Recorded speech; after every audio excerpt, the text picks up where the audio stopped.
Schools Board of Education. We have a full the mic is on now. We have a full house, which is somewhat unusual for us, but very, very exciting. And we want to just get right to it. So, Mrs. Ertel, would you please call the roll? Yes. Mr. Bate? Here. Mr. Schwegler? Here. I'm here. Mr. Leftwich? Here. Dr. Laszlo? Here. Mr. McGuire? Here. Ms. Romanelli? Here. We have a quorum. So, if you would all please join us for a moment in reciting the Pledge of Allegiance. Pledge allegiance to the flag of the United States of America and to the republic for which it stands, one nation, under God, indivisible, with liberty and justice for all.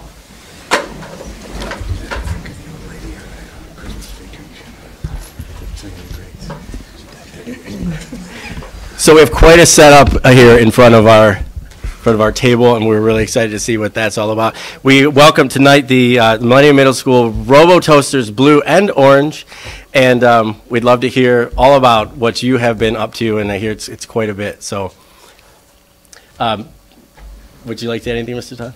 You said it beautifully. Thank you. We usually we did a little one of these, back and forth. So, all right. So where are we going to begin, gang? Right over here, Robo Toasters Blue. Welcome. No nerves, shake it off. We all want you to do well. All friends here. Hi, my name is Simone. We are the RoboToasters robotics team from Millennium Middle School. Thank you for inviting us to tell you about our robotics program. Due to a really good spring recruiting season, this year we expanded our program into two teams, the RoboToasters Blue and the RoboToasters Orange. We would like to tell you a little bit about our journey this season for both robots, and then we'll demonstrate our robots. Our blue robot advanced to the Michigan State competition in December. We were also the winning alliance of the Southeast Michigan League tournament. Hi, I'm Luke. On our chassis, we have a set of 4-inch Mecanum wheels that are held together with two separate C-channels. We ran into numerous problems while building the chassis. Our biggest problem was when we put the belts on. They were too tight. Because of this, we could not attach the wheels. In order to overcome this issue, we had to move the motors to different places, replace the belts entirely, and drill new holes for the axles and screws to fit neatly inside. I'm Vidika, and this is my third year on the team. When we were looking for different ways to build our claw, we started off by creating a list of ideas, and we ranked them based off how much time they would take to make, how easy they would be, and how many points they would get us. One of the ideas that we ended up coming up with was the sushi roll claw. It opens and closes on one side, and it has 8 sushi rolls, 2 rows of 2 on each side. Hello, I'm Hasi. Unfortunately, we didn't end up using this claw because it was too heavy. We ended up using a claw that was much lighter and could be programmed more easily. The claw that we did use opens on one side. It is wrapped in plastic wrap to make it easier to hold the cones. Hello, I'm Jack, and I'm the only returning programmer to the team this year. During the summer, I helped worked with our group to program using encoders in our motors, and during this year, I've helped teach programming to our sister team. Even though programming with encoders takes much more time, it's made our autonomous programming much more efficient. We currently use 2 color sensors to sense the color of the signal cone and then park in the correct signal zone. And we can currently place 2 cones on a high junction during autonomous. I'm Alex, and I first started programming in 3rd grade as a part of FLL. One big issue we had with our robot this year was that it wouldn't strafe right or left correctly. So we researched and found the Mecanum wheels don't strafe right or left correctly when they're not all equally balanced.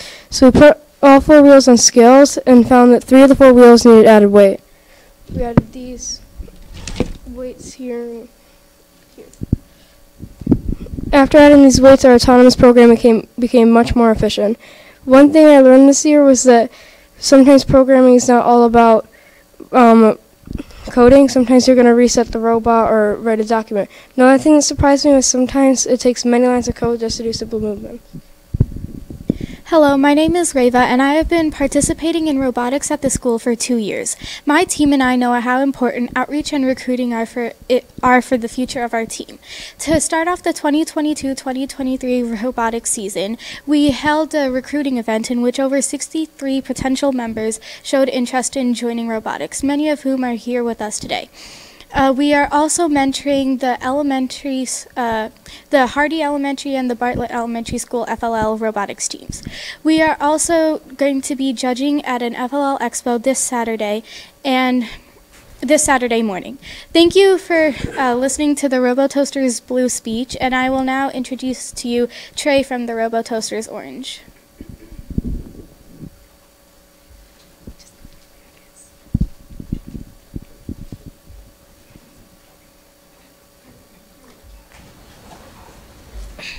Thank you, Reva.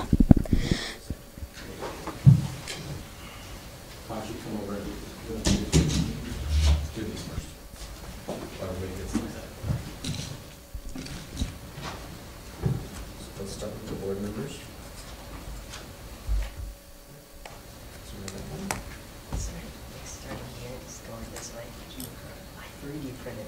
You did. Oh, wow. We only have 8, so you'll have to pass those around. Thank you. That's awesome. Go ahead.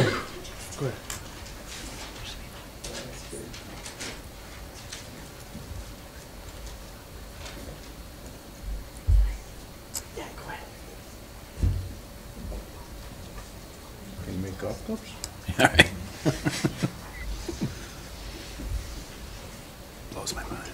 Thank you, Reva. We are the 8487 RoboToasters Orange team from Millennium Middle School. We would now like to tell you about our robot's journey this year. Our orange robot won the winning alliance at Heartland Robotics Qualifier, which led us to state championship. I am Benny, the CAD designer for our team. This is the first time I have done anything with CAD. I designed the beacons with Onshape and gathered ideas from our team members. When I started, our beacons were too tall and our claw had trouble picking them up.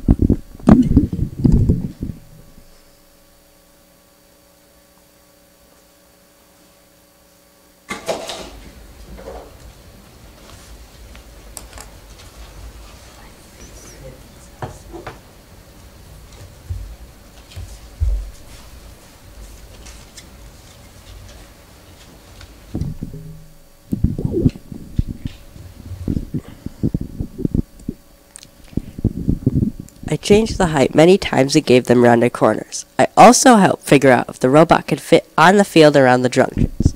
I also designed and 3D printed bumpers so there are no sharp edges on our robot.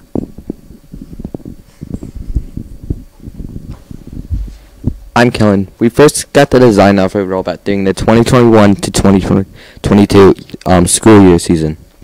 When we first set up the field for this year, we realized that the robot would struggle on it, but as a team, we really liked its design. So we partnered with our CAD team to help reduce it to a more favorable state. I'm Thomas. Our chassis is octagonal with each side being 5 inches long. It consists of holonomic drive so it can move in any direction.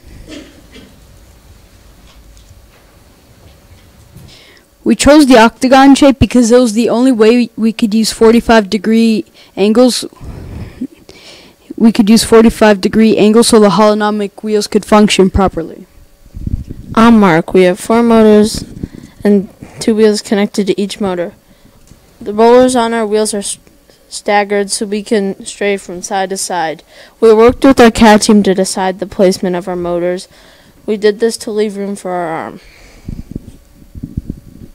I'm Varun. While building our chassis, we had to work together and divide responsibilities in order to be successful. The best part of being on the chassis team was the teamwork. We found out that working as a team was much easier than problem solving individually. Hi, I'm Logan. Our claw opens and closes on one side. It has the rubber on it so it can better grip cones. It also has our thumb right here on it so it can flip over cones of falling over. I'm Carl. Some challenges we had with the robot this year is that initially when I put the swinging part of our arm on, it was only attached to the servo, and it was very wobbly. I secured it using a metal axle and extra brackets. Another problem we had was that one of our competitions, a screw was jammed in the slide, and it would only go down to about here. And we had to take apart the slide and do took enough time that we could only make our 4th competition. However, we were able to win that competition with the temporary fix. And our next meeting, we came back and we used Loctite to make sure all the screws would stay in place for the rest of the competitions, and they did.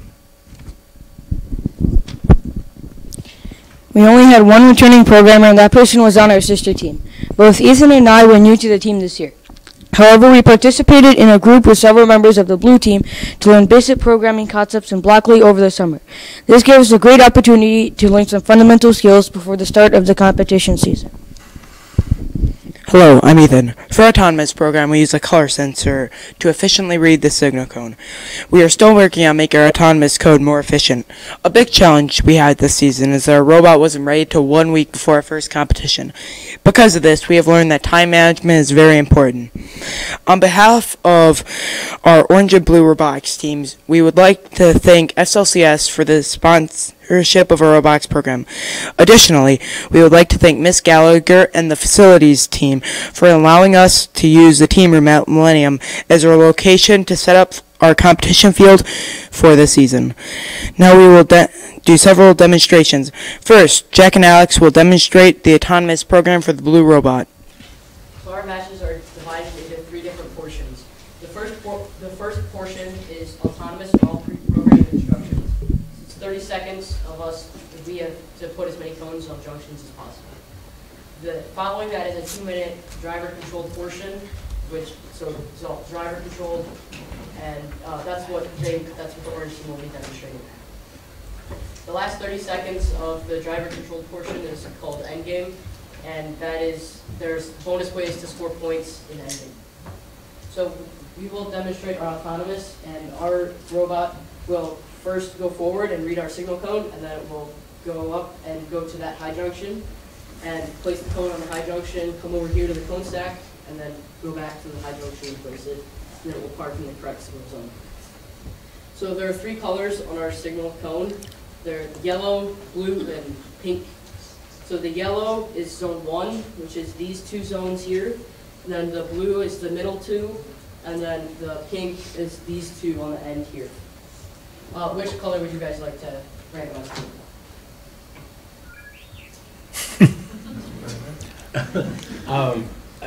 How about you choose, Jack? What do you think? What's the hardest one? The tallest one?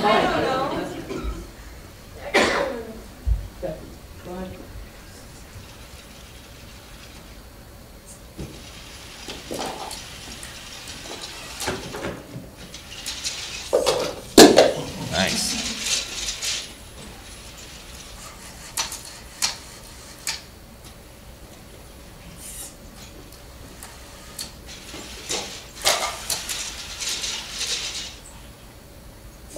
Oh, so close.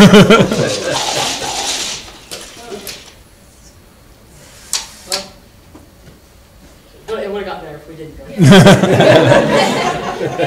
That cone stack there probably wouldn't have blown over because there's usually a barrier. There's a barrier Yeah. at the competitions. There's a barrier here, so that we can kind of line ourselves up.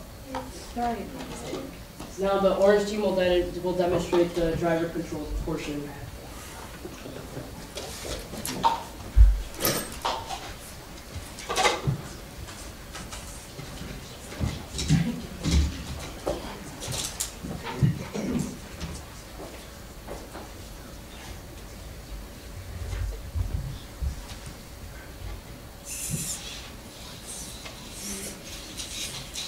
In the game, there are many ways to score to be able to have multiple options in case another team locks you out of having one. Right now we have a total there are 4 different point values assigned to beacons: ground, small, medium, and high. The high pole is worth the most amount of points, which is 5. You can stack on the high pole in every single part of the game, which is autonomous, endgame, and teleop. During endgame, if you control a junction, then you will get 3 extra points for that junction if you have the highest cone on it. The point values for each junction are all different. Like the high poles, they're worth 5 points. The medium poles, they're worth 4. Low poles, they're worth 3 points. And the ground junctions, they're worth 1 point. 2 points. 2.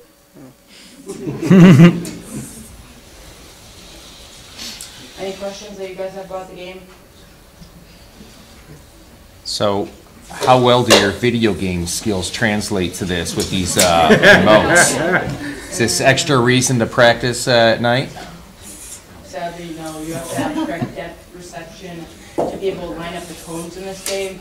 They both have to work together and communicate to be able to line up cones and then drop them at the right point. So they're each controlling the robot simultaneously, working independent functions. Yep. Right now, Varun is controlling the chassis or base. He controls all the wheels and how they move. Logan is controlling the arm and then the arm spinner, which allows for it to spin. And then also the claw.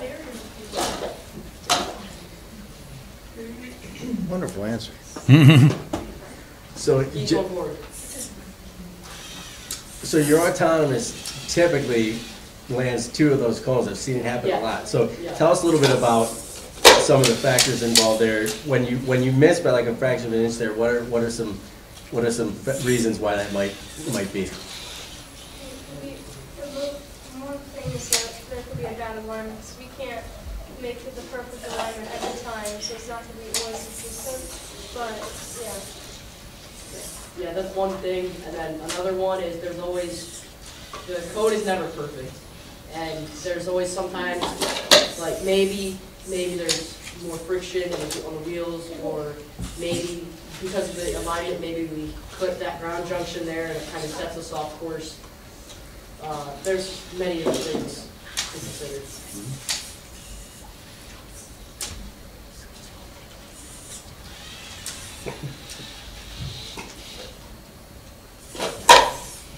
I'm assuming it's a lot harder having 2 people control it than if you had one remote controlling all of the functions? Actually, it would be much harder because then you'd have to process much more thinking in your head while you're talking. Get it right. Oh. Get it right. Stand corrected.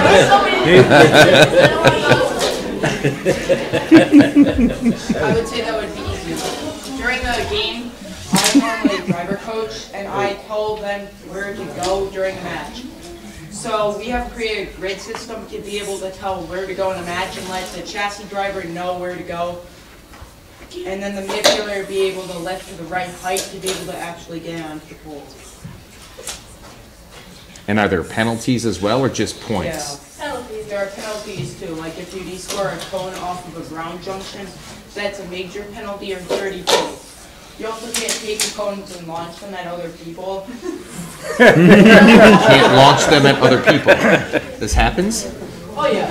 Huh. Well, sometimes if there's a cone on like the very tip of a junction, and then fling you bend the junction back, if they're on springs, they'll just launch it. So no one's ever done that on purpose to a team that didn't like. The inadvertent fling. Yeah. No, we're good. We're good on the launching. Would you tell us just a little bit about what an actual match looks like? Because right now, you've got clear space to run your robot, but it doesn't necessarily look like that during a match, right? What's all happening? No. The field has 2 extra blocks extended out this way. And there are a total of 4 robots running on the field at a time, 2 per an alliance. You have to communicate with the different schools team and develop a plan with them to execute during the match to be able to do well.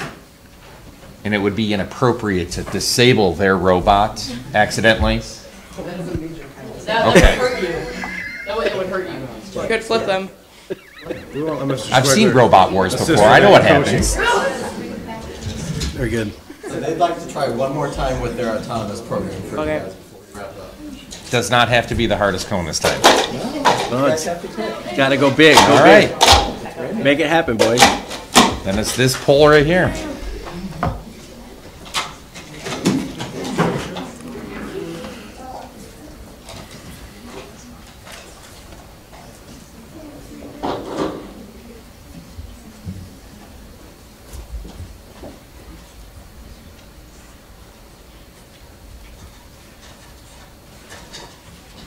Would it make a difference if we pick a color this time? How about we do yellow? Yellow? Okay. Or maize. How's that sound? I think that's gold for Central, but go ahead.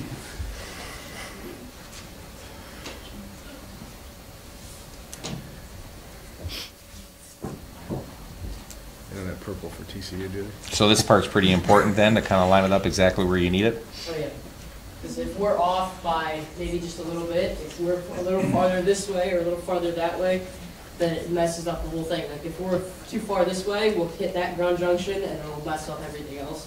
If we're too far this way, we might hit this, we might hit one of the junctions, or we'll just miss the junction completely when we drop the color.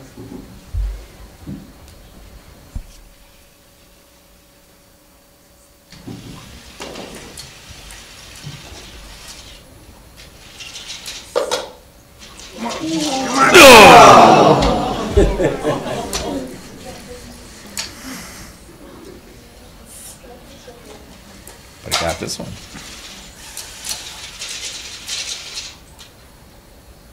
There we go. Yeah.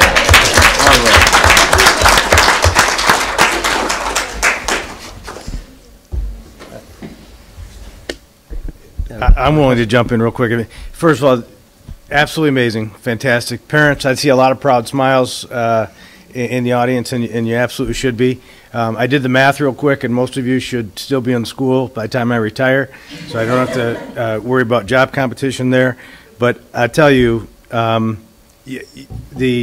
I heard was teamwork, what I heard was critical thinking, what I heard was problem solving. The answers to the questions, which you had no idea were coming based on what was going to happen today, were so thorough and well thought out and grounded. It's just absolutely phenomenal. And I tell you, you thanked a lot of people, and we thank you because you make us incredibly proud, and it's an honor for us to have you representing the district anytime you're out at a competition or involved in this. So absolutely amazing, and thank you.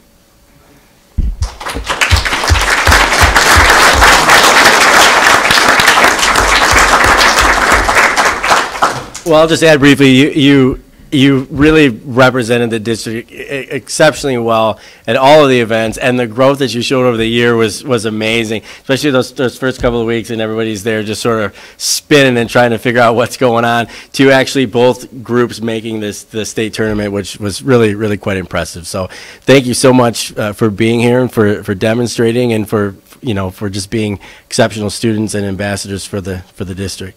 You did a really nice job. I would like to suggest we take a brief recess so our game can they sneak out and we get a photo with both teams? Yeah, that would be great. Do we need to vote for a recess, or can we just do that for a few? Well, let's take a vote to recess quickly. I move that we recess briefly while we reset here. Second. Moved by Mr. McGuire, seconded by Mr. Rivanelli. 5 minutes, you think? For 5-minute recess? All in favor? Aye. Aye. Motion passes 7-0, and we are at. All right, we're on a roll. We're at recess. Coach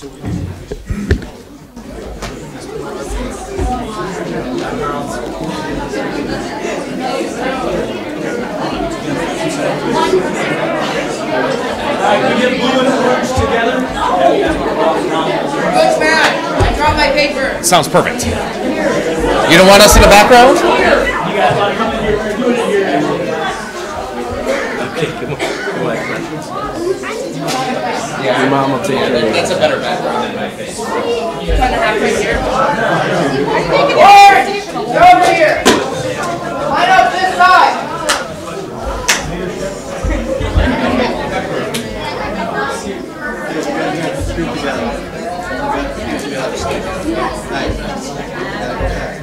Scooted.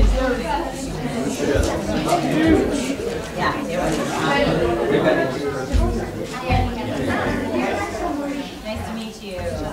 Everybody look here for one quick second. This is the one that, as long as all your parents say it's cool, we're going to put on social media. Mr. Leftwich, you're actually. I don't want him. I know you don't want the editor. So. Are you guys ready? 3, 2, 1. Big smiles. It's on the Christmas awesome card. job. Thank you. Okay. Folks that help set up the field, do something. There we are. We're good to go, okay? Hey guys, don't forget to Take everything out to the hallway.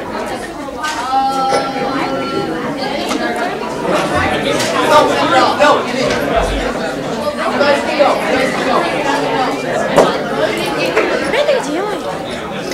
Leave it down. You need to pull everything out. Leave it down. Leave it down. Everything's down. You don't. Logan, what are they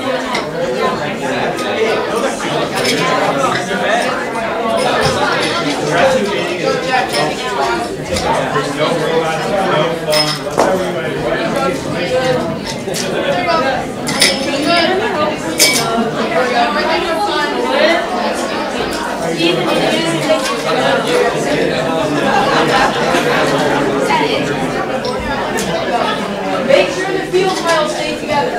Okay. Yes, Captain.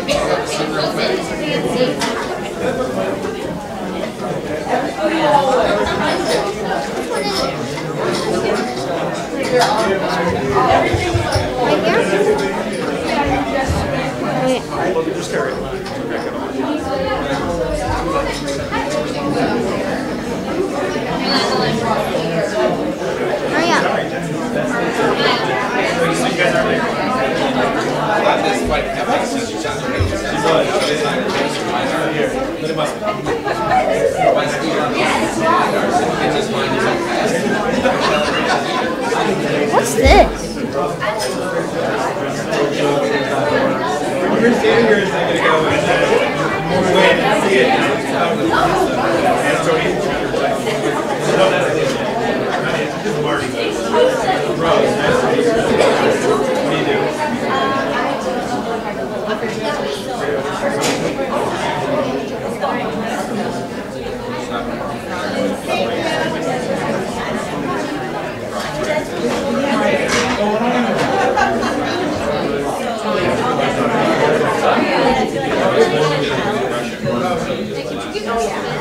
Yeah, hit the gavel. Right in that. Did you guys try the gavel? You have a good rap.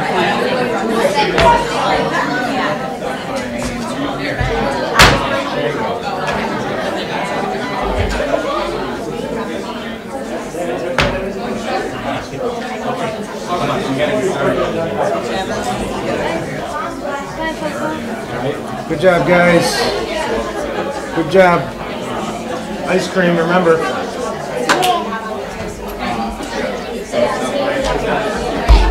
Hey, there's the donut guy. Nice job. How you doing? Nice job. Very nice. And he hooked me up with some donuts one day.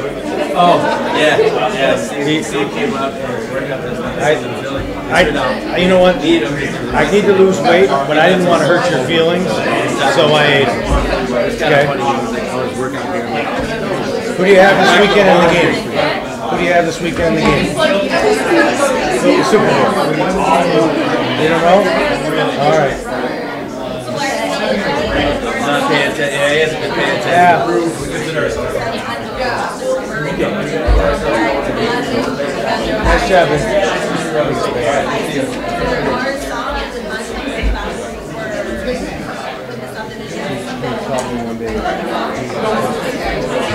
He forgot me when he was freaking out.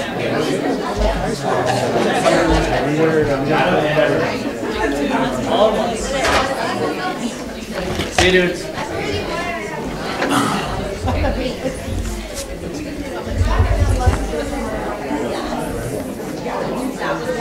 He said I was like freaking slow. I mean, we gotta take that right. Okay.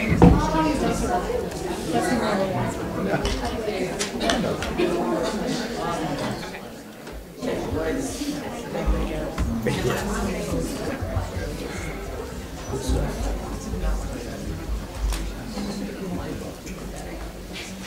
Direction is cold. Steve, do we need a vote to go back or we just go back? I've never done these things. We rarely do a reset. We're good. We can good to just.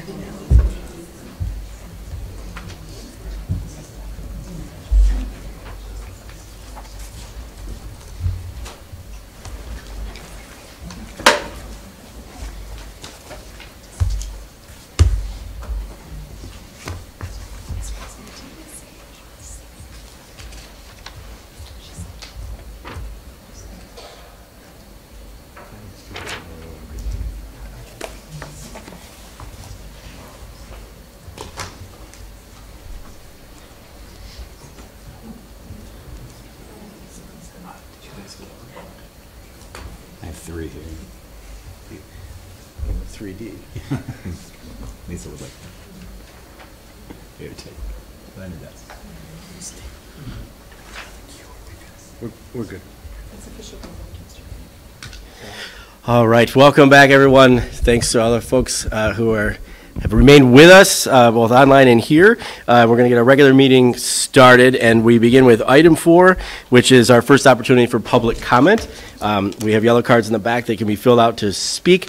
We do have one up here so far, Emily Berry. We'll welcome you to the microphone and just remind folks that we have a 3-minute limit, but we try to be lenient with that the best that we can, and we appreciate you coming. Can you guys hear me okay? Or is it on? It may be off. That's a good. Can you hear me? Is that on? Yeah. Okay, perfect. Okay. Hi, y'all. So I am Emily Berry. I am one of the CI teachers up at the high school. And I wanted to talk about some special ed concerns. Last week, I handed in my letter of resignation. I didn't think I would get emotional. So it's not something that I take lightly because I know that the best things do take time to cultivate. But during my time in this district, I've had some serious thoughts about leaving teaching seriously more than once, and not in a joking manner after a hard day. So I want to say, too, that I knew exactly what I was walking into regarding the students that I was teaching and their disabilities and the severity of their disabilities, and that was not a deterrent in my decision-making. I was unaware, though, of the lack of structure within our CI program and the administrative support, along with the high demand of parental expectations that have been a part of what I was told was the South Lyon Way. So I teach one of the 3 classrooms labeled moderate cognitive impairment. And within those 3 classrooms, there are students whose primary disabilities are autism spectrum disorder, severe multiple disabilities, and then cognitive impairment. Our students have complex needs and dramatically different disabilities. So how are we supposed to meet those needs when they are grouped in a classroom that is not labeled for their disability? And then, when the minimal structure that is implemented is run by the teachers, not our building or special ed administrators. So to give you an example, there is a student placed in our CI program from another district this year, and she was pushed into my room because of her behaviors. When I inquired about why that decision was made, I was told that there should have been an IEP team meeting. Yet there was no meeting, and I was not even consulted on the decision. The same student had physical therapy services added to her IEP upon her arrival, but there wasn't a consultation done by the physical therapist. When we discussed this, I was told to inform her parents on the decision that I didn't understand and I didn't make, nor knew nothing about. So this leads to the strain applied by the parents with little to no support from our administration. I was told that we do not provide psychological testing needed for guardianship when our students turn 18. I relayed this to one set of parents per our special ed office, and the family proceeded to contact our special ed admin asking who to contact to set up the testing. I was then instructed to hold a meeting to provide the said testing that we supposedly did not offer. After almost 5 years of teaching, I know that I am a strong, intelligent, and resourceful educator, and I was really excited to be a part of South Lyon Community Schools after listening to Brian and Steve talk on my first day of orientation. You guys shared personal stories that resonated with me and that I felt like I had up until this point. After the 6 months here, though, I'm a little bit embarrassed. I was not only unsupported, I was met with roadblocks at multiple turns to prevent me from teaching my students and fostering the relationships with families to the best of my ability. And unfortunately, I'm not the first in this classroom to leave mid-year. These roadblocks can be fixed when they are not ignored. However, it takes change, and people are reluctant to change when things are hard. Thank you for hearing me. I appreciate it. That's all I have. Thank you for being here. I appreciate it. Seeing no more yellow cards at the moment, we will have another opportunity at the end of the meeting. Move on to item 5, approval of agenda. Do we have a motion, please, for the approval of the agenda? I'll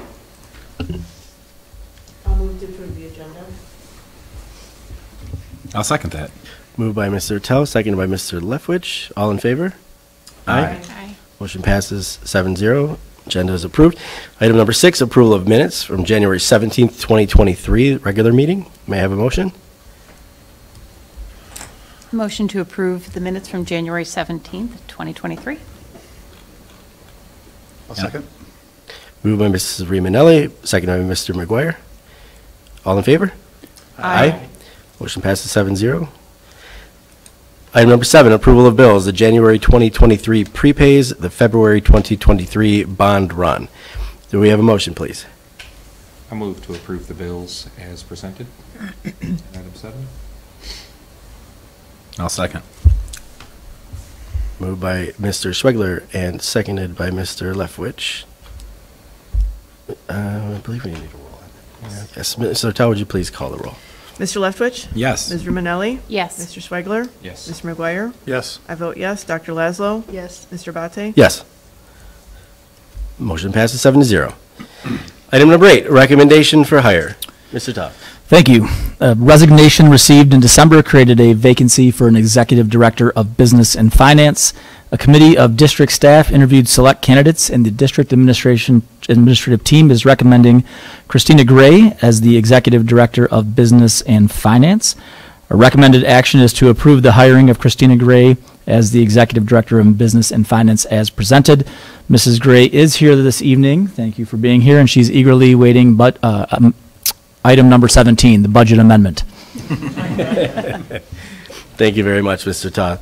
May we have a motion, please, for the recommendation for hire? I move that we approve the hiring of Christina Gray. I'll support. Moved by Dr. Laszlo and supported by Mr. Leftwich. Mr. Tao, would you please call the roll? Mr. Schwegler? Oh, should we comments and Yep. questions? I'm happy to just provide a little bit of background. Yes, please, if I may. please. Sorry, I didn't mean to move so quickly. No, that's okay. Well, first of all, before I comment on Chris, I want to thank Terry and the other members of the Business and Finance Department for over the past several months have done just a tremendous job of picking up the void and keeping things moving forward. You know, in addition to their own responsibilities, picking up the other things, and some they were and some they weren't very familiar with, but did a tremendous job in just diving in and doing whatever they needed. So thank you all very much.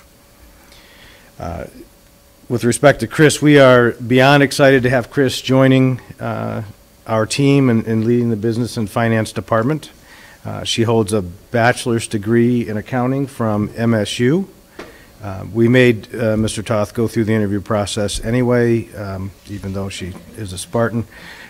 She has over 15 years experience working in K-12 schools, a wealth of experience that includes being an auditor with the Michigan Insurance Bureau, financial analyst with the College of Agriculture and Business and Finance at MSU, a senior accountant for Owasso Public Schools, director of finance for Durand Area Schools, budget and payables supervisor, Livingston ISD, interim accounting supervisor, Heartland Consolidated Schools, and the role she is about to depart from, assistant superintendent of business and finance at Schwartz Creek, which is a community schools, which is a position very similar to what she will be taking over here in SLCS.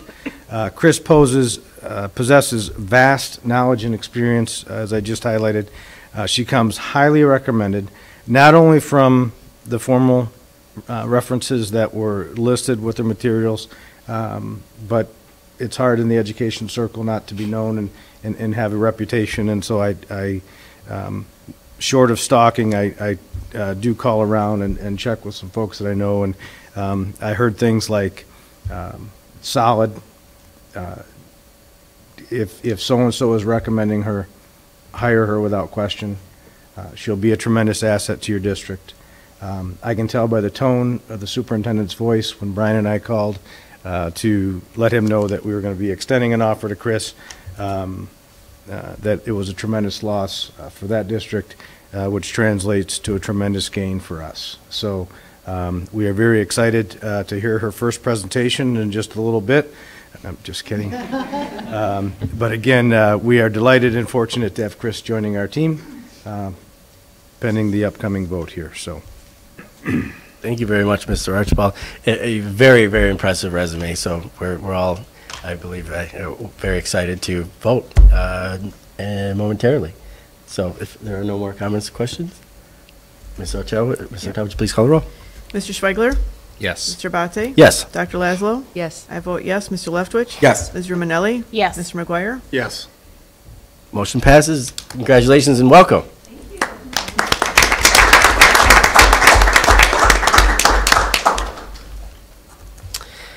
And that brings us to item number. I wasn't going to put you on this, but would you like to say a little something? No? Very good. All right, so that brings us to item number 9, hiring of instructional staff. Mr. Todd. An open position required the hiring of the following instructional staff: Rachel Nold as a speech pathologist at Bartlett Elementary. Recommended action is to approve the hiring of the instructional staff listed above as described. Thank you. May we have a motion, please? I'll move the hiring of Rachel Nold as part of our instructional staff. Seconded. Moved by Mr. Leftwich, seconded by Dr. Laszlo. Any comments, questions? Welcome. And Mr. Todd, would you please call the roll? Dr. Laszlo? Yes. Mr. McGuire? Yes. Mr. Abate? Yes. Ms. Romanelli? Yes. I vote yes. Mr. Schweigler? Yes. Mr. Leftwich? Yes. Motion passes 7-0. Welcome to the team. Item number 10, elementary boundary adjustment for Sayre and Salem. Is that Mr. Archibald? Yes, thank you, President Abate. The background information: Hassan Cleaver Farms is a housing development located west of Griswold and north of 8 Mile. Phase 1, which includes 20 homes, has been completed. Phase 2, which includes 30 homes, is currently under construction. There are no school-age children who attend SLCS living in the completed homes that are currently in Phase 2. The current elementary boundaries are drawn such that Phase 1 of the development are boundaried to Salem, and Phase 2, again, the same street, would be boundaried to, or I'm sorry, the other way around. Phase 1 is boundaried to Sayre. Phase 2 would attend Salem. As a general practice, we try not to split up neighborhoods if at all possible.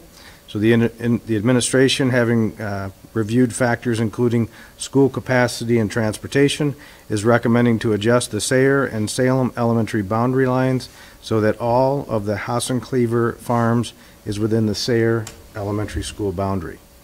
Our recommended action is to approve the adjustments to the Sayre and Salem elementary boundaries as presented, and as an enclosure, you've been provided with a before and after map. Thank you, Mr. Archibald. May I have a motion for the recommended action, please? I move that we approve the adjustment to the Sayre and Salem elementary boundary lines as presented. Seconded. Moved by Mr. McGuire and seconded by Dr. Laszlo. Do we have comments, questions? No, just to clarify, this was to eliminate what kind of looked like an island in the boundary, right? Because it went up, over, down before, and now it's going to be flat across 10 Mile, so it makes it a more normal looking map at this point, right? More normal is relative when you look at a school boundary map. But just to reiterate from last time, this makes so much more sense. Yes, it absolutely makes more sense, and it keeps us from sending students who are literally on the same street right there to two different schools. So it does clean it up. Do you know if there's any school-age kids in the 18 homes that are occupied in Phase 1? Is that shared with you at all? We do. Because a parent reached out. Oh, thank you. It was actually a parent in Phase 1 who brought to my attention such. So, but I'm happy to reach out and. No, that's fine. I just wanted to double check. And if you're looking for a home, I know that the other homes that are in the construction, with a large family, feel free to. The models are very nice. And well, it's definitely nice to have a boundary line to be sorted out in a way that is not much cleaner from a transportation standpoint. You know, when we make the decision as well, we talk to the principals at both schools. We talk to the pupil accounting department, and we talk to transportation. So we're looking at multiple factors because, as you know, so many things are interconnected that you may change something over here and the unintended consequence over here, but this seems to be a pretty straightforward, common sense move.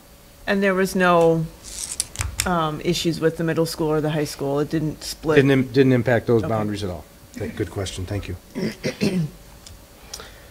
Any other questions, comments? All right, thank you. Mr. Tell, would you please call the roll? Mr. McGuire? Yes. I vote yes. Ms. Romanelli? Yes. Mr. Abate? Yes. Dr. Laszlo? Yes. Mr. Schweigler? Yes. Mr. Leftwich? Yes. Motion passes 7-0. This brings us to item number 11, proposed amendments to the Oakland County School Board's bylaws. Mr. Archibald, please. Yes, again, thank you, President Abate. The Oakland County School Board Association Resolutions and Bylaws Committee reviews and recommends amendments to the association bylaws annually. The OCSBA Board of Directors has reviewed and proposed changes and recommends approval of all bylaws amendments as presented. Every member district board of education has been provided with the proposed amendments and a summary of the proposed changes and rationale for each change. Again, as a member district, all boards are required to take action on this. The recommended action is to approve all the amendments to the OCSBA bylaws as presented in enclosure 6. Thank you very much. May I have a motion, please? I move to approve the amendments to the OCSBA bylaws as presented in enclosure 6. Second. Moved by Mrs. Ertel and seconded by Mrs. Riminelli. Any comments, questions? Okay, Mr. Ertel, please. Mr. Leftwich? Yes. Ms. Romanelli? Yes. Dr. Laszlo? Yes. I vote yes. Mr. Abate? Yes. Mr. Schweigler? Yes. Mr. McGuire? Yes. Motion passes 7-0. Item number 12, proposed new and amended Oakland County School Boards Association resolutions. Mr. Archibald. Thank you again. Annually, the Oakland County School Boards Association Government Relations Committee establishes legislative priorities for the current legislative session. The Resolutions and Bylaws Committee then reviews the adopted legislative priorities and drafts resolutions based on those legislative priorities. When there is alignment with the MASB and/or the NSBA resolutions, the MASB-NSBA resolution information is referenced. Once reviewed by the Board of Directors, the proposed resolutions are presented to our member districts for consideration. Resolutions that are approved by at least 19 member school districts shall be the official positions of the association as interpreted and pursued by its Board of Directors. And each of the board members in enclosure 7 have been provided with said information. The recommended action is to approve all proposed new and amended resolutions as presented in enclosure 7. Thank you.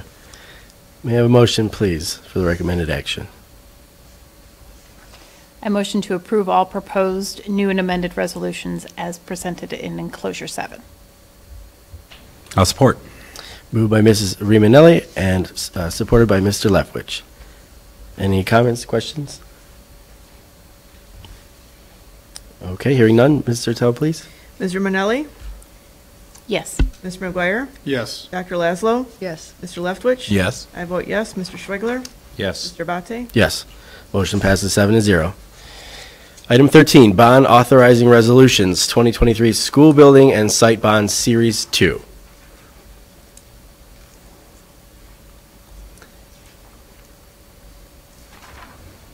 Are you in charge of this one? Did I miss one? No, I did not.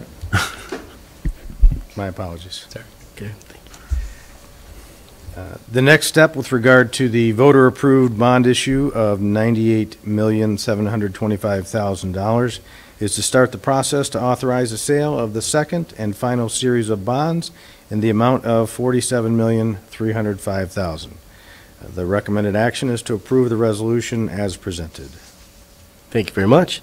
May I have a motion, please?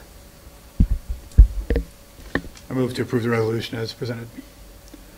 And I'll support. Moved by Mr. McGuire, seconded by Mr. Leftwich. Comments, questions? Sounds like you might have something, Mr. Schweigler. Well, I already know the answer. When we did the Series 1, we had those great interest rates going on, and do you know what the interest rate is on the second series? Not yet. Okay. And you'll then obviously have no clue as to what may have to get reduced or cut as a result of the unfortunate. No, and we're not even sure exactly when they're going to do it. They want us to approve it now to give them a little bit of time to see when's the best time to start selling them. So will they wait then? So theoretically, we're close or at peak. If things start to drop and they see that happening, will they kind of push off the sale to get more favorable They can interest? push it off a little bit, but I think they would have to do it by like July to keep the. And I know we the have to money do and it to keep the project projects moving, but it's just unfortunate because it And they seems did like the say worst they could time. also possibly just sell part of it and then wait. They don't like to do that, but they did say that as an option if they think that things might be changing. But it really hurts us to wait, doesn't it? It You just might. gotta get It started. is- Yeah, it could. It's hard to see what's going to happen. Save an interest, pay more in costs. Yeah, okay. Thank you. Anything else? Okay, Mr. Towers, please call the roll. I vote yes. Mr. Leftwich? Yes. Mr. Abate? Yes. Mr. Schwegler? Yes. Mr. McGuire? Yes. Dr. Laszlo? Yes. Ms. Romanelli? Yes. Motion passes 7-0. Item 14, revisions to policy 0003, superintendent of schools, second reading. Mr. Todd. Yeah, reminder that this policy 0003 was brought to the board at our January 17th meeting for information. This gives authority to the superintendent in regards to negotiations as well as hiring. At that time, no changes were requested, so our recommended action is to approve the policy as presented. Thank you very much. May we have a motion, please? I'll move to approve the policy as presented. I'll second. Moved by Mr. Schwegler and seconded by Mr. Leftwich. Any questions, comments? Okay. Mr. Toe? Mr. Schwegler? Yes. Mr. McGuire? Yes. Dr. Laszlo? Yes. Ms. Romanelli? Yes. I vote yes. Mr. Abate? Yes. Mr. Leftwich? Yes. Motion passes 7-0. Item 15, revisions to policy 2001, children of non-resident employees, second reading.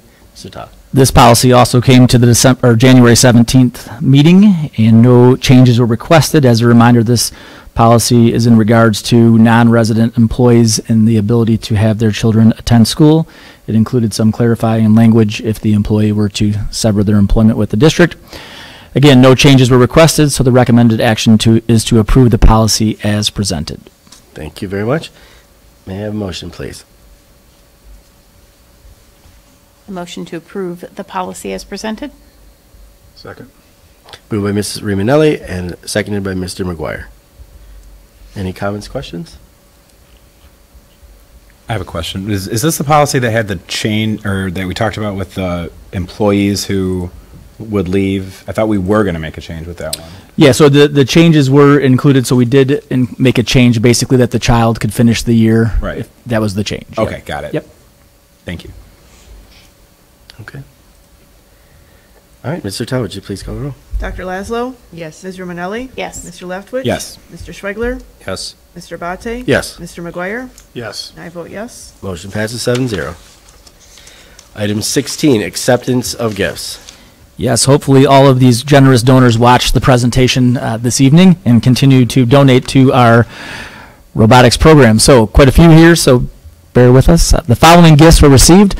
High school robotics received a donation of $500 from General Bearing to be used for supplies, materials, and travel and food. High school robotics received a donation of $1,000 from David Dolby to be used for supplies, materials, travel, and food. High school robotics received a donation of $1,000 from Withune Farms, LLC, to be used for supplies, materials, travel, and food. High school robotics received another donation of $1,000 from Weingart Supply Company to be used for supplies, materials, travel, and food. High school robotics received a donation of $1,000 from Lion Dental Implants and Oral Surgery to be used for supplies, materials, travel, and food. High school robotics received a donation of $900 from Garth Crago to be used for supplies, materials, travel, and food.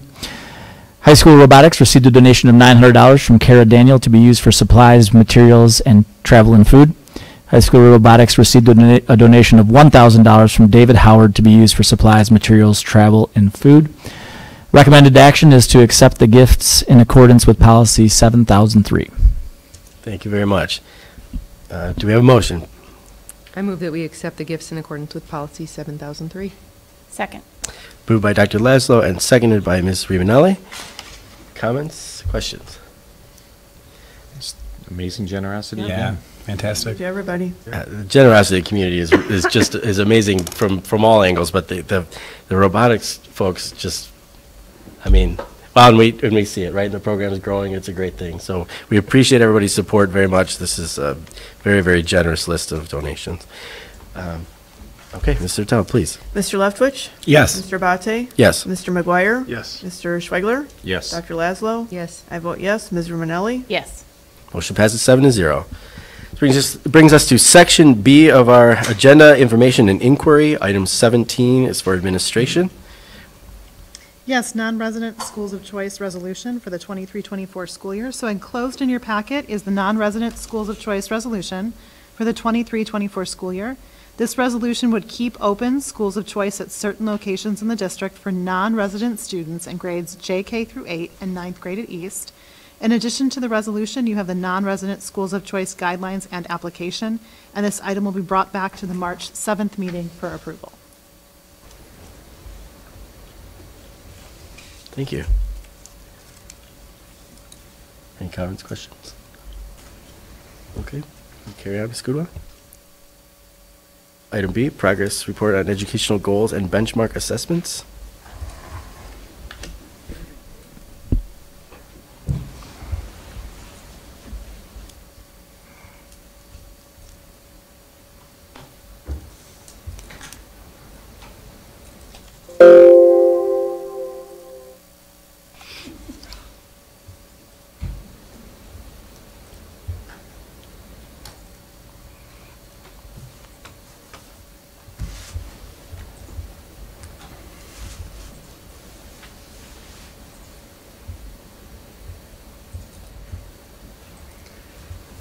And I think my only role here is to introduce Kelly Ingblom, who will do the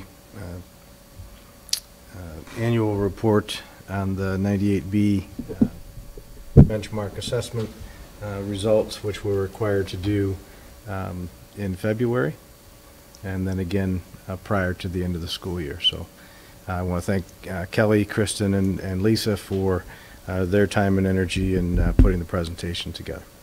Thank you. And Monica. Thanks. Okay. So I am here to share our Section 98B Goal Progress Report. For the 22-23 school year, the Michigan Legislature passed legislation, which is referenced here, that requires school districts to report to the Board of Education and post to the district transparency page progress toward meeting both mid-year and end-of-year goals as described through the legislation. The legislation requires that goals were established by September 15th for each building in our district, and the goals must include increased pupil achievement or, if growth can validly and reliably be measured using a benchmark assessment that is aligned to state standards, we can utilize growth measures. Our district utilizes the NWEA MAP growth assessment as our benchmarking assessment. In addition to establishing goals by September 15th, districts must also provide a mid-year progress report at the first Board of Education meeting that is held in February. And then additionally, districts must provide an end-of-year progress report at a June board meeting before the last day of the school year. The goals that were established for our schools for K-8 students for 2023 were as follows. Our middle of the year reading goal is that by the end of January of 2023, all students will demonstrate growth in reading from fall to winter as measured by an increase in the RIT score on the NWEA MAP growth reading assessment. And for our reading goal that K-8 students will, for our math goal that K-8 students will demonstrate growth from fall to spring as measured by an increase in the RIT score on our NWEA MAP growth assessment. So for mid-year, we're looking at growth from fall to winter. At end of year for K-8, we're looking at growth on the assessment from fall to spring. For our 9th and 10th grade students, The goals had to differ slightly because our 9th and 10th grade students only take the MAP growth assessments in the fall and spring, so they do not take it at the mid-year timeframe. We do not administer at mid-year because the winter testing window falls during the same time as our high school students are taking their mid-year final exams.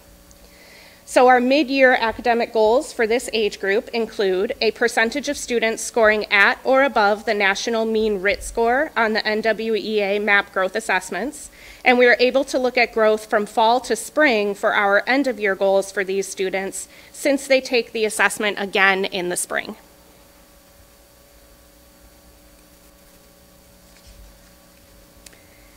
Our goals for our 11th and 12th grade students needed to differ from the rest of our students because they do not utilize NWEA assessments.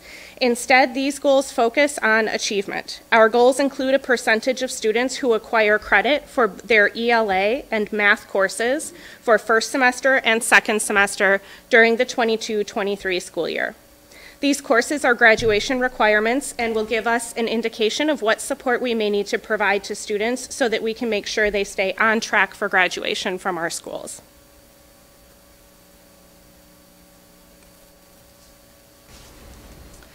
We wanted to provide you with a little bit of background information about the assessment itself so that you have a little bit of context when we're sharing the data. We administer the NWEA MAP growth assessments in reading and math during 3 different assessment windows each school year for our K-8 students. Our 9th and 10th grade students only utilize the fall and spring assessment windows. As you can see, our fall administration window started right after school began this year, and then our winter window was from January 9th through February 3rd, and our spring window will be from April 10th to May 19th. During these windows, students are given the reading and math assessments in the MAP growth system during the school day using one of the district's technology devices, so either a Chromebook or a desktop computer.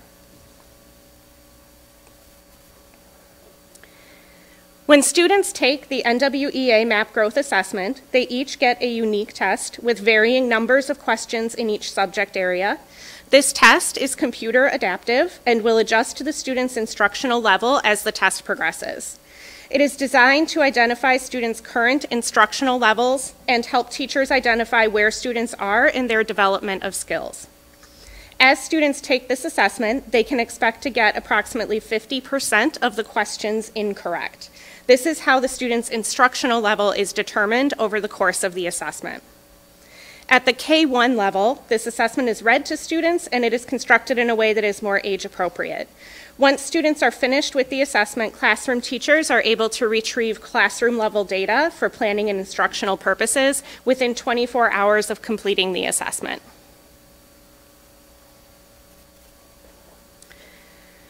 The NWEA MAP growth assessment utilizes the Roche unit scale to measure and compare academic growth in students. This scale has equal units across all grade levels and represents the level at which a student is ready to learn.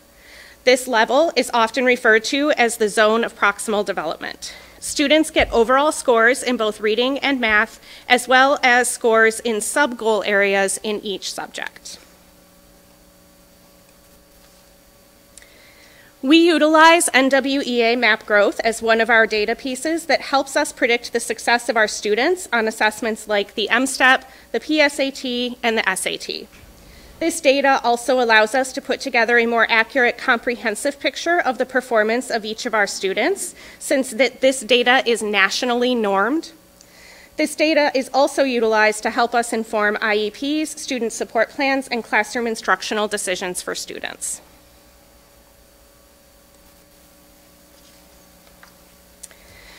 This reference table shows you how much growth can be expected in each grade level from fall to winter, winter to spring, and fall to spring.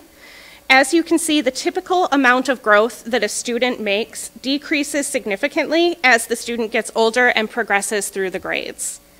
Additionally, students who score in higher achievement percentiles often demonstrate lower growth between the fall and the winter administrations.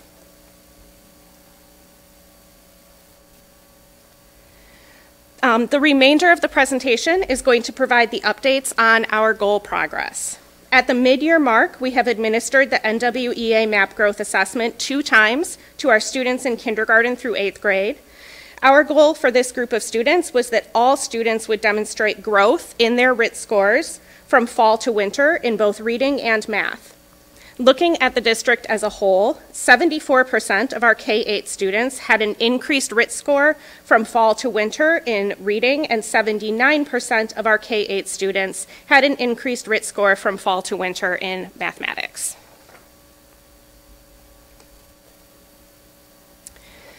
The legislation also requires districts to report mid-year goal progress by subgroups. This chart shows our subgroups for all students, students who are economically disadvantaged, students receiving special education services, English language learners, female and male students. Subgroups are only reported if the total number of students in that subgroup is at or above 30.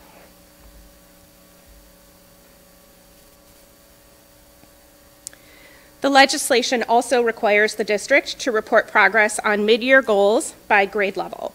This chart shows the percentage of students who demonstrated growth by an increase in RIT score from fall to winter on the reading and math MAP growth assessments for each grade level from K-8.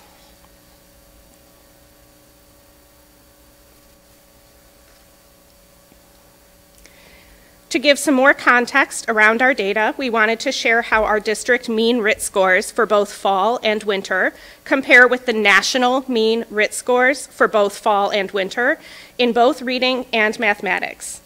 As you can see in this chart, our district has a mean RIT score that is higher than the national mean RIT score in reading for all levels K-8.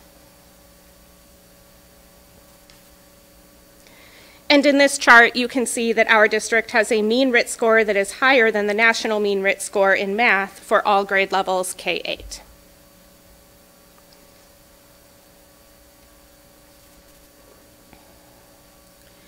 For our 9th and 10th grade students, we developed a goal that would let us measure the percentage of students who scored at or above the fall national mean RIT in reading and math.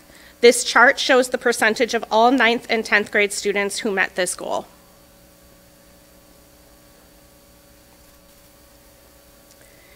For our 9th and 10th grade students, we also report progress on the mid-year goal by subgroups.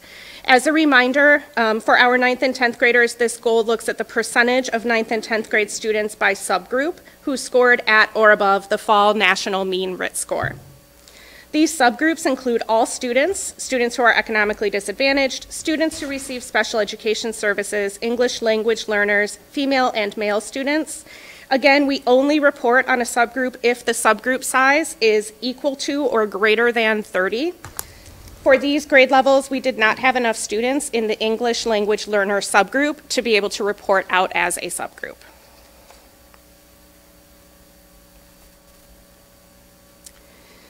This chart shows the percentage of students by grade level who scored at or above the fall national mean RIT score on the NWEA MAP growth reading and math assessments.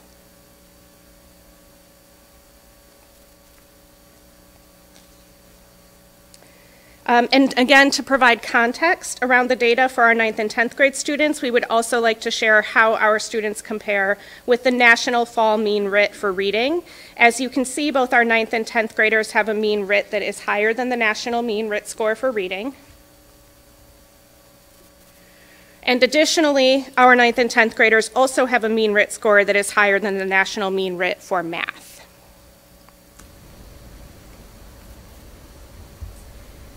For our 11th and 12th graders, we developed a goal around achievement since they did not take NWEA MAP growth. For these students, our mid-year goal focuses on the percentage of students who acquired credit for their first semester English language arts course and their first semester math course. The end of the first semester was delayed due to a snow day during the exam window. And so the semester grades, once those semester grades have been finalized, we will be able to calculate those percentages of students that attained credit, and then we will update the report at that time to include those metrics.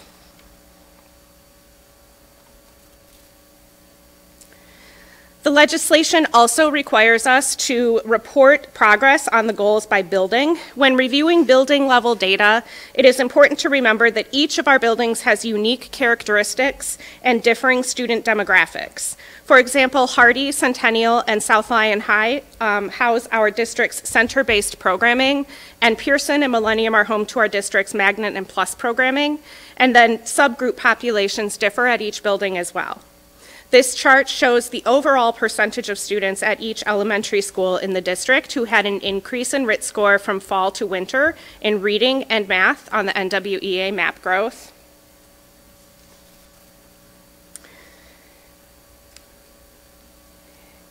And then this chart shows the progress at each of our secondary buildings. And again, since we are waiting on the 11th and 12th grade data, we will calculate the overall total percentages for our 2 high schools once we have that data finalized and completed. So our full goal progress report will be posted to the district's transparency page later this week. And then once we have the data for our 11th and 12th grade students, we will update that report and then repost the report again. Okay. So just one of the things that we had talked about as a department, it came up last year, it came up again this year, that window for NWEA opens when we come back from break, and it closed Friday. So we have to report at the February board meeting. We have 1 board meeting in February. So the window closed Friday. Grades were due Monday morning, yesterday morning, for the high school and middle school staff. So for us to turn around and be able to present a report at tonight's board meeting, it's incredibly challenging. So we'd ask that you consider, as we make next year's schedule, perhaps looking at, do we bump back 1 week or pick a day later in the week, do something a little bit different with the board calendar. By law, we have to take it to that February meeting. If we had to, it would still have to be the first February meeting. So we just need a little bit more time. It's incredibly frantic, and it's also kind of hitting right when a lot of grant pieces are due in our department as well. So just something to put on your radar when we're getting ready to plan the calendar for the board meetings for next school year. We would love it if we could get a little bit more time, and then we could present a completed report, because right now we're saying we don't have the information on the grades for 11 and 12. We'll be adding that in once we have that available. That's what we did last year. We posted what we had, and then we came back and we amended what was shared to the website. But just some consideration, if you wouldn't mind thinking about that as we're planning the calendar. And we will likely run into a similar situation, in June with the 11th and 12th grades. We're required to report at a board meeting that is prior to the end of the school year. So we're going to be back in a similar situation of having to essentially provide the report, share the information that we have, and then post an update at that time. So. And because of the way that legislation is written, we can't fix the end of the year issue, but we could fix the one that occurs mid-year. So you're thinking to move the actual meeting time later in the week. How much time could we buy you, do you think? I mean, we would love it if you could just bump back 1 week, and we could go with the second Tuesday in the month instead of the first Tuesday. But again, we can kind of chat as we get closer to that. I just wanted to put that on everybody's radar. Closing on Friday and getting grades in Monday morning, and then trying to get that all done and in a report that's accurate is a challenge. Sure. Well, thank you for the effort that went into that, especially the short turnaround that way. Absolutely. Comments, questions, folks? Thank you, Kelly. Thank you. Thank you very much. Yeah, the 14th is nice. Don't mean to do that to everybody either, but we could really use a little bit more time. If we hit a situation like that, even a couple more days would have really helped us out. Just food for thought. All right. I don't see why we couldn't do that. It seems reasonable to me. Yeah. We'll make a note of that. Yeah. Okay, so item C, NPDES permit renewal. Mr. Bollinger, would you mind coming to the, thank you. So, public entities in urbanized areas are required to obtain a municipal permit to discharge stormwater. This includes counties, cities, townships, and school districts. As part of the permit application renewal, the applicant must provide an ordinance or regulatory mechanism to enforce the district's stormwater program. School districts are unable to create an ordinance, So the Michigan Department of Environment, Great Lakes, and Energy, or EGLE, will accept a stormwater board resolution in its place. EGLE requires that the resolution is approved by the school board, as the school board is the authority of the school district. A new board resolution will be required for each new permit cycle. Our last permit cycle was in December of 2014. So in some respects, this is a renewal so that we can meet the requirements of our stormwater discharge permit and our stormwater management plan. There's some documents that I did forward them. I apologize. There should have been enclosures with you tonight, but if you'll check your email, I did forward the resolution as well as the other information, so I apologize for that. Yep. Any questions about just even the stormwater plan or program in general? Or Chris, anything that you want to share? Did anything change from year to year, from 14 to now, that makes our stormwater more challenging to permit or get looked at a little closer, or is it all just kind of the same from year to year? Well, actually, a little bit of the verbiage changed in the resolution as drafted by our consultant. We use Arch Environmental Group as our consultant. And I actually had them resend that to me, and that's a document that I would like to share as well, so that you can see the resolution that was adopted in 2014. But as far as our requirements, no, it's all very established and typical. There was a lot of work done many, many years ago. You know, we had illicit discharges where consultants came in, they did dye testing, where they poured dye down every single drain in the district to make sure that the drains that need to go to a sanitary system are going to a sanitary system and not an outfall into a stormwater discharge. They did all the mapping of our underground stormwater systems. They've been a part of our growth as well. They're involved even in our new projects as well, making sure we're meeting the requirements for controlling erosion and things of that sort during our current developments. Is there any current stormwater that we need to reevaluate or update or make any changes to over the next year or so to become in compliance, or are we in complete compliance with everything for the application? We are in compliance. What we have to do now is continue to maintain that compliance. So there's an educational component. Documents are shared with the community. Staff training occurs in-house. I shouldn't say the training occurs in-house. We bring in professionals to do training of certain staff, you know, to make sure that everyone on staff realizes that you can't, you know, pour something down a storm drain like mop water in a bucket, or, you know, we send out information to the various booster groups, letting them know that, you know, we don't permit car washes to occur on site. Even though those are great fundraisers, it takes us out of compliance with stormwater discharge. And so there's quite an educational component that we try to keep up with. And some of our contractors have to go through some, nowadays there's online training where, you know, like a mowing contractor can go through training so that they're aware of what's potentially a problem in stormwater discharge. We have other requirements, like just to give you an example, like with fertilizer applications, we're a no phosphorus fertilizer. You know, that's part of our stormwater permit. So anytime we spread fertilizer, it can't contain any phosphorus in it, things of that sort, to remain compliant. So it's kind of wide-ranging. Yep. Okay, great. Thank you. Okay. Can I ask, Yeah. the part in here about the addressing the post-construction stormwater runoff, is that new to the need here for this permit since the 2014 one? The requirement with post-construction? Yeah. I can get clarification on that. I'm not prepared to answer that directly, but I can get clarification on that. You know, the whole development process, you know, you have to, one of the first things that's done is you set up erosion control with development, but I know our consultant is in touch with our construction manager and our civil engineer to make sure that we're meeting all the requirements throughout the project as it relates to stormwater management. And then, you know, post-construction would be primarily, in my mind, post-construction would involve making sure that our mapping is correct, everything is updated with the changes that we've made, making sure that the ground cover is established and things of that sort.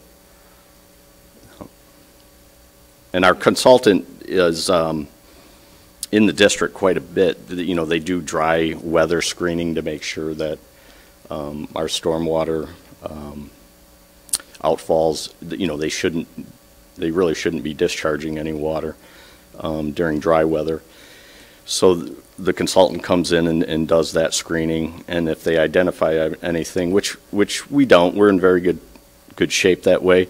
Our biggest issue is probably failed catch basins, and the consultant, you know, comes in and does an inspection of our catch basins because they will deteriorate and fail from, you know, below the surface and things of that sort.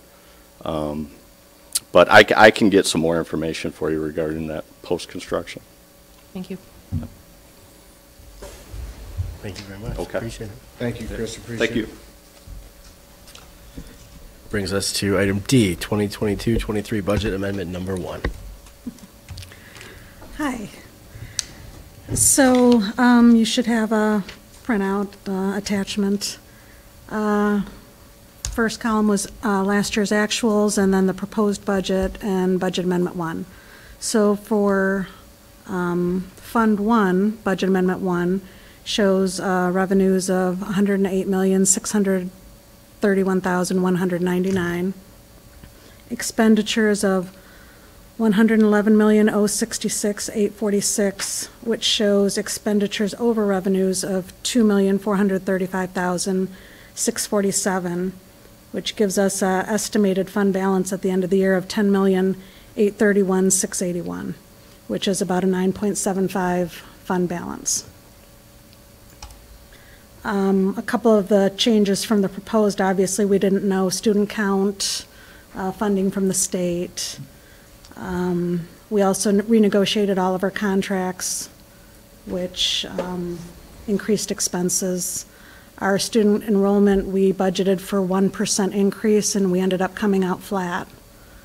So that's where we're projecting at the moment.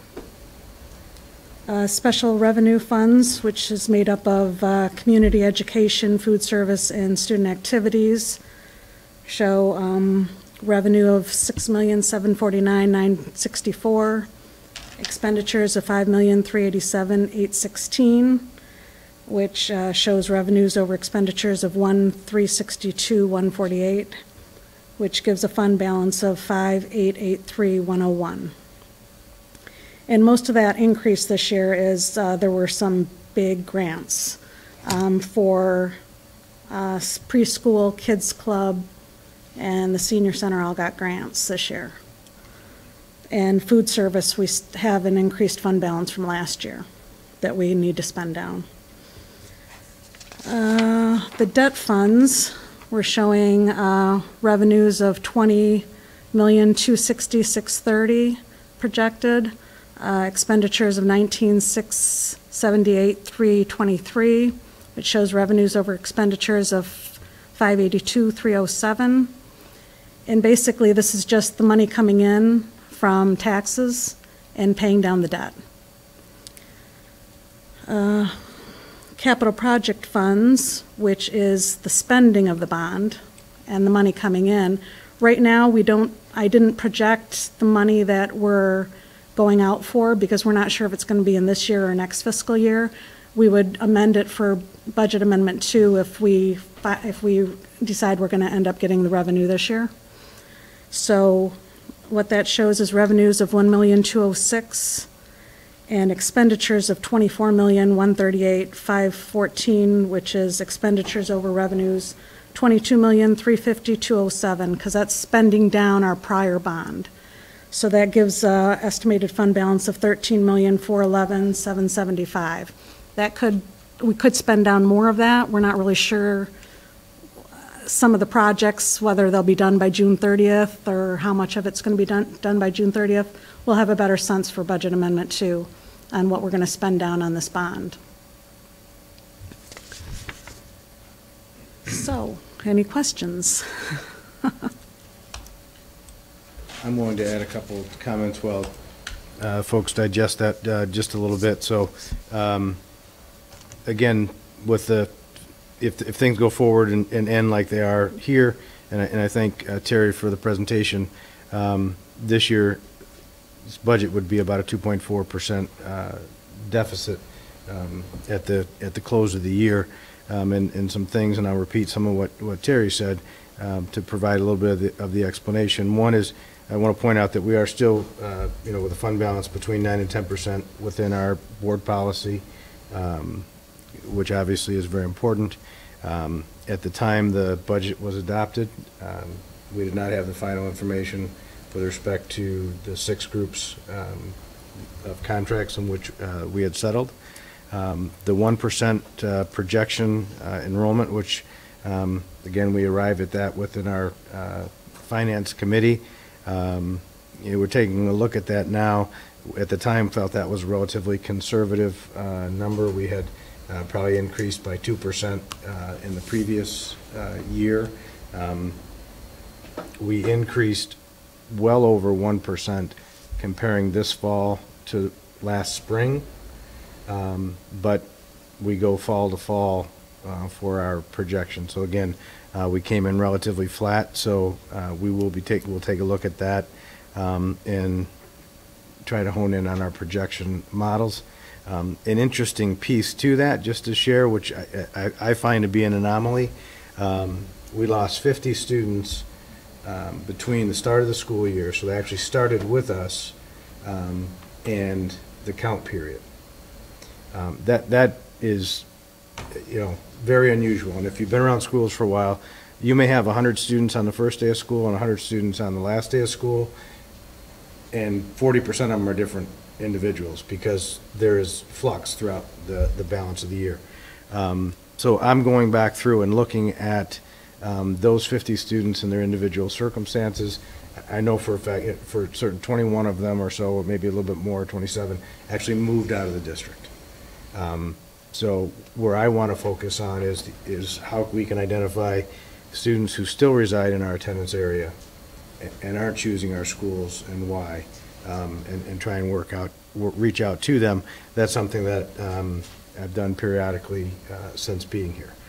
So that budget projection is one. We also, if you look at our overall enrollment, if you go to pre-COVID, we're probably still between 300 and 400 students fewer than we had prior to the pandemic. But purposefully, over the last 2 years, again, we're going through a pandemic and now transitioning out of it. We have purposefully increased our staffing across the board to help keep class sizes lower, to provide supports for students, additional administration for oversight, and so forth. So, that I think was, I'll say was appropriate given the circumstances.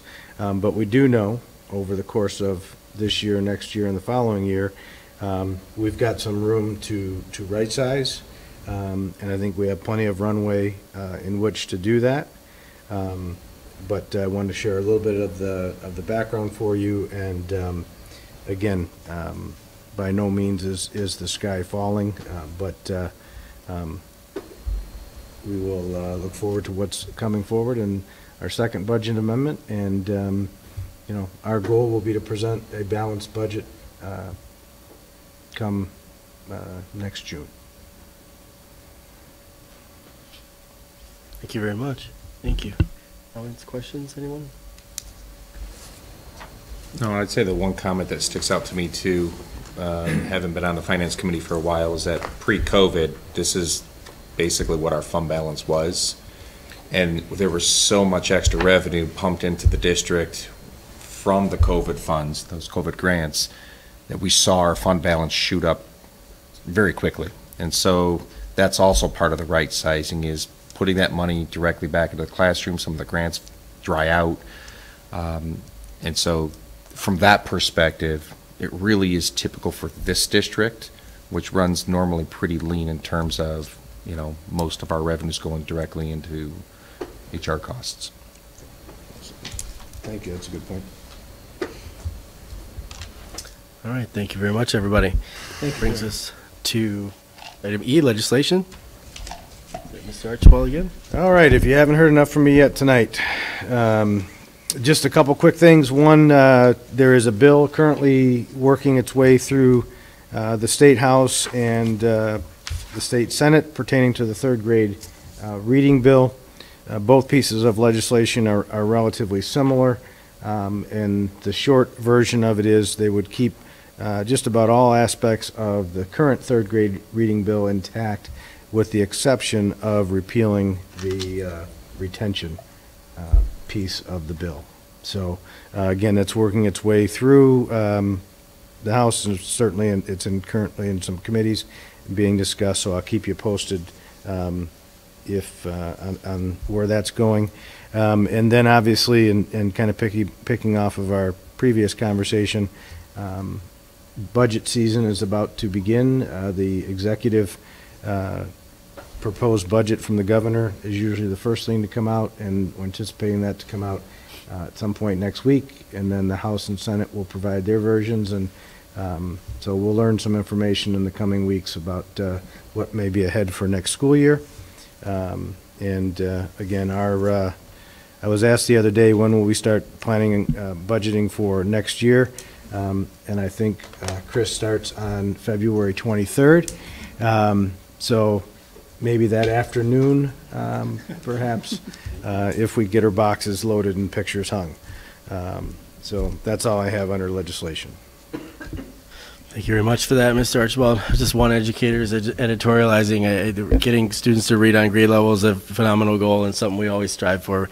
Retention was never a good idea, and this is a welcome change. I hope that one person speaking, I hope that goes through.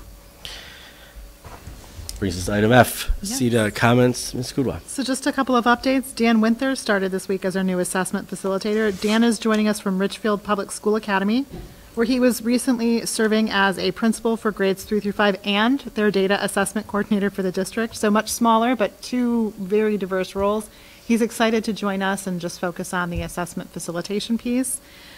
He previously served Richfield as an educational technology coach and a middle school science teacher, so he's a great fit here for our district, and we just wanted to take a moment and welcome him. That role is one that doesn't come under the teacher notification pieces for new hires, and it also doesn't come for board approval, so just wanted to make sure you were aware he had been added. Moving on, we have 2 courses that are going to be in pilot mode next year. I always like to share with you, typically what will happen is we will bring a course for adoption to the board before we offer it to students. There are times it's more appropriate to run it as a pilot first, and then we'll come back for board approval the following school year. So up first, our AP Psychology class. South Lyon High School is looking to offer that next year. We have students at both high schools who are taking that through dual enrollment. South Lyon High School is at the point where they have enough students taking that we believe it is pretty cost neutral to move it to our district instead of everyone taking it in either dual enrollment or a 21F course. So we are looking to do that. They also have a qualified staff member, somebody who is certified to teach AP Psychology. East is not quite there with their numbers, and they also do not have a staff member currently in their faculty who is able to teach that. What we are doing is piloting that for South Lyon High School. Students from East will be able to travel over if they have their own transportation.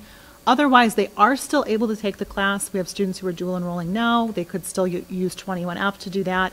So the class is still available to them, but we do think we have the capacity to bring it in-house for next year. Because of the way that College Board does AP teacher training in the summers, we want to make sure that teacher can get in, get that training, try the course here in our district before she finalizes the units of study. When we bring you the units of study, we do like them to be pretty well developed and pretty close to consistent how we will handle it from year to year.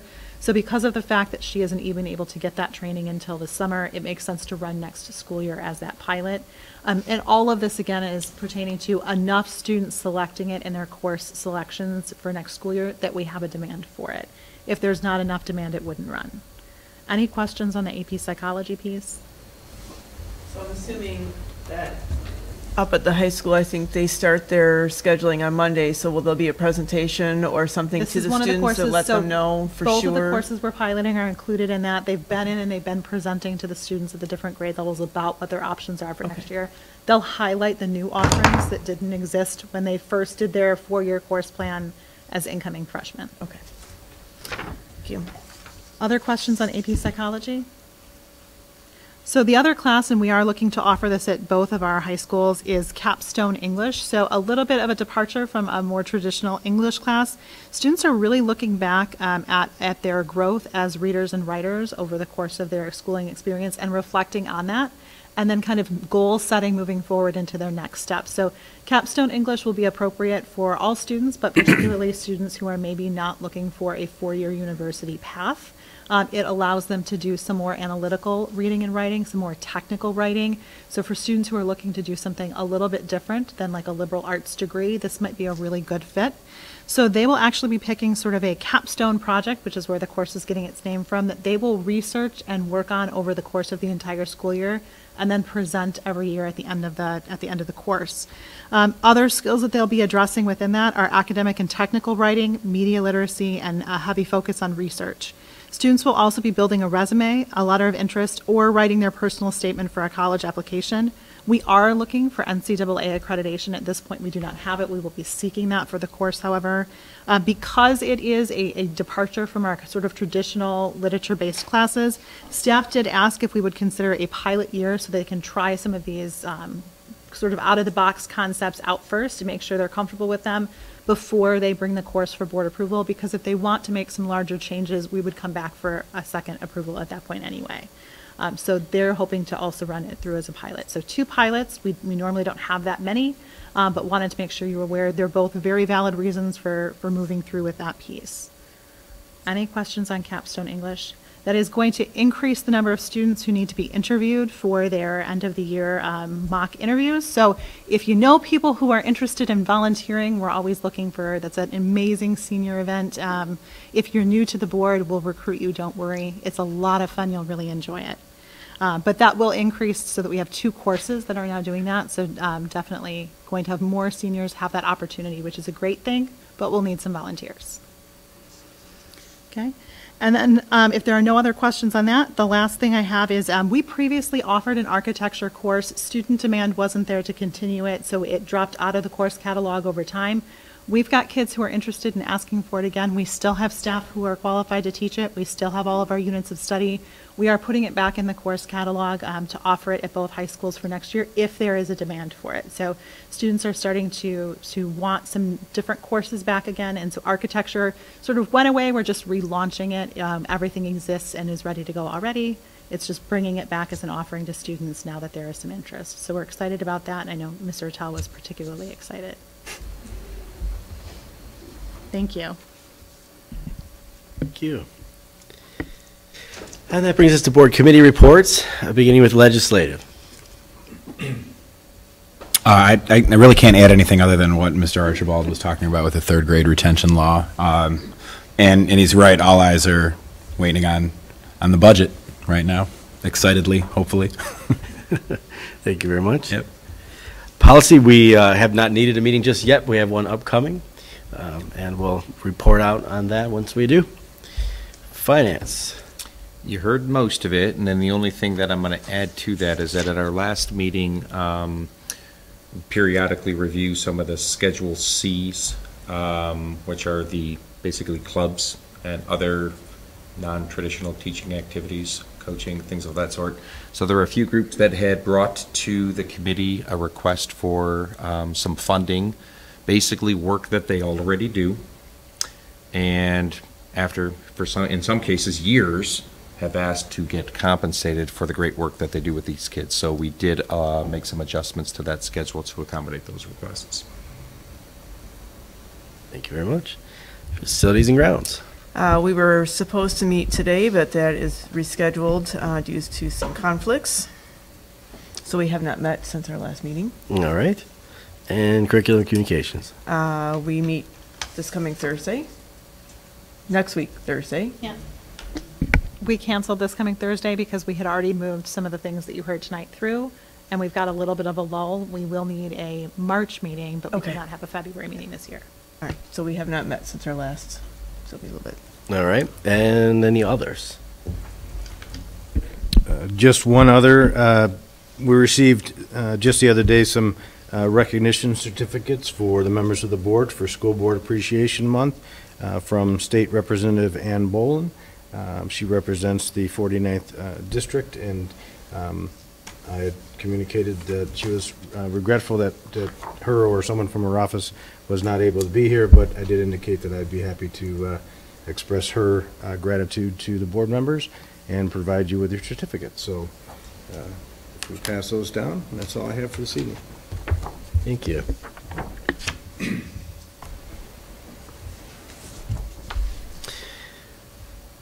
And we are to item 18, reports. Any news from the Southline Educational Foundation? Nothing since last meeting. We'll meet tomorrow night. All right, very good.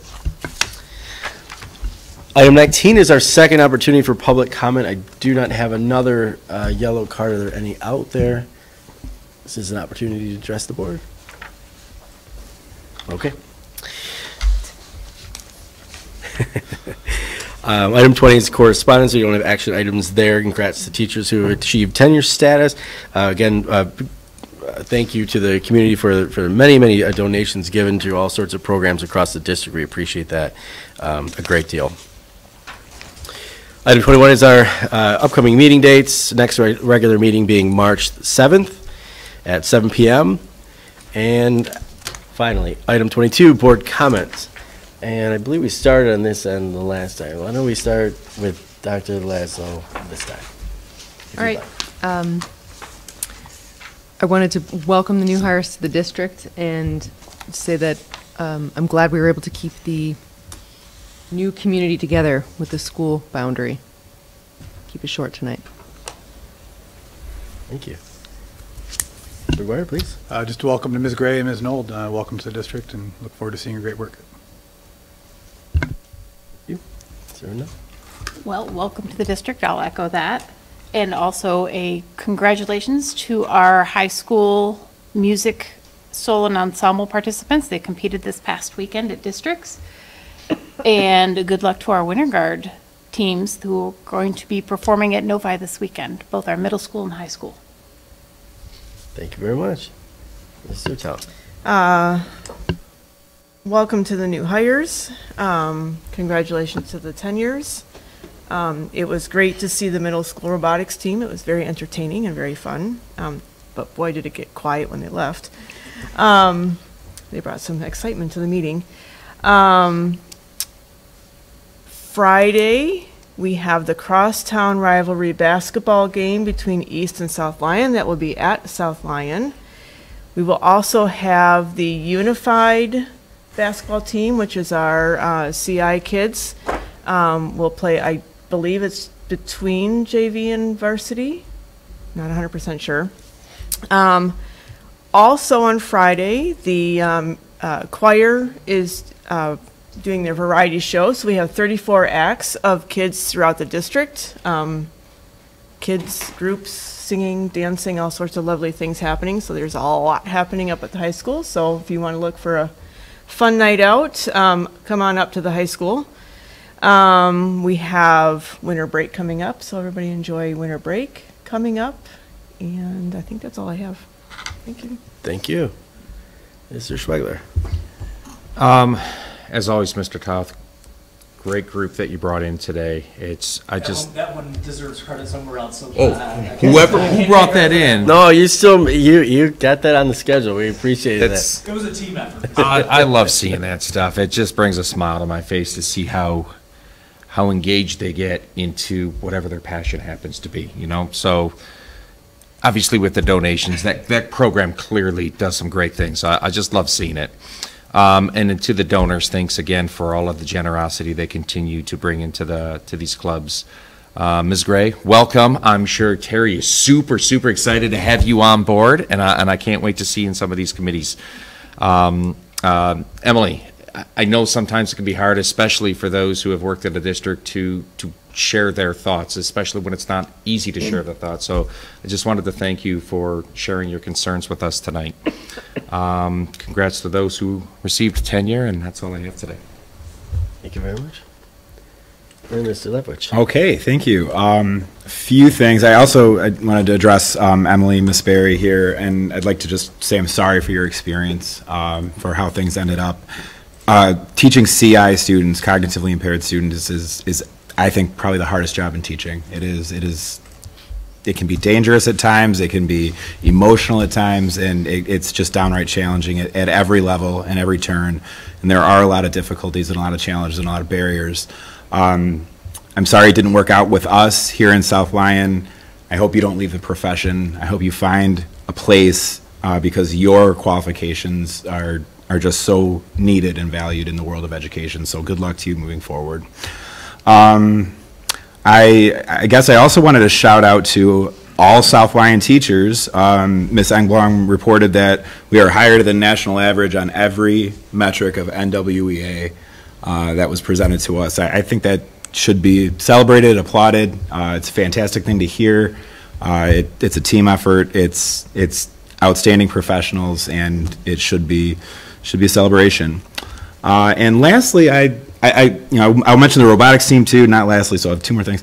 The robotics team, they are fun to watch. I agree with everybody there. But I look at young people like that, and I really hope those young people choose to go into education at some level. Some of them go into community involvement and maybe governance and board leadership possibly and things like that. I love to see the future right here at our meetings because it gives me hope and validates what we do here in South Lyon. And my last thank you is to the Centennial Middle School Art Club who left us these candles up here, and they probably didn't know this about me, but I light candles in my house almost every day. I absolutely love having candles going. So I am so eager to see this one, on one of my tables. So thank you to the Art Club from Centennial.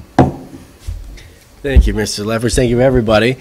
Ms. Gray, welcome. You have such a huge, crucial job, as you well know, and we're really happy to have you as part of the team. It's a very, very important department, obviously, in any district, and certainly here. So we're looking forward to your contributions to that group, and we're glad to have you. And welcome to Mr. Winter also, in the assessment role. That's going to be really good. The Robo Toasters, thanks to everybody for letting them take over, because they take over. They were a riot to watch this year, and to just see those kids bond the way they did and achieve the way they did. A group of them are mentoring kids in the elementary schools and their programs right now, and we know the huge success that the high school programs have had. So that program is running strong, and we're proud of them. So it was really good to see them come out. Thank you to the Centennial Art Club. I'm glad you mentioned that. Mine is particularly fancy. I'm excited about it. Oh, well, yeah. But that's very nice of them to create those and leave those for us. Ms. Berry,